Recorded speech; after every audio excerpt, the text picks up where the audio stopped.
ఆ తల్లి గొప్పతనం ఎక్కడుందంటే, దుర్గా అని ఒక ఆయన ఆర్తితో అన్నాడు. ఆయన ఏదో బెంగతో ఉన్నాడు, ఏదో భయంతో ఉన్నాడు, ఏదో బాధతో ఉన్నాడు. దుర్గే స్మృతౌ హరసి భీతిమశేష జంతోహో. ఎవరో ఒకరికి కాదుట, అశేష ఎన్ని కోటాను కోట్ల మంది అయినా కానివ్వండి, నమ్మి దుర్గా అమ్మా అన్నాడు అనుకోండి, అలా అన్నటువంటి వాళ్ళు ఎన్ని కోటాను కోట్ల మంది అయినా సరే వాళ్ళ యొక్క భీతిని, భయాన్ని ఆమె తీసేస్తుందిట.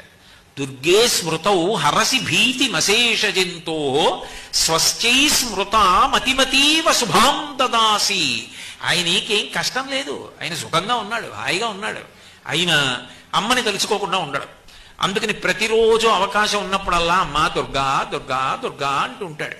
అప్పుడు ఏం చేస్తుందంటే మంచి బుద్ధినిస్తుందిట.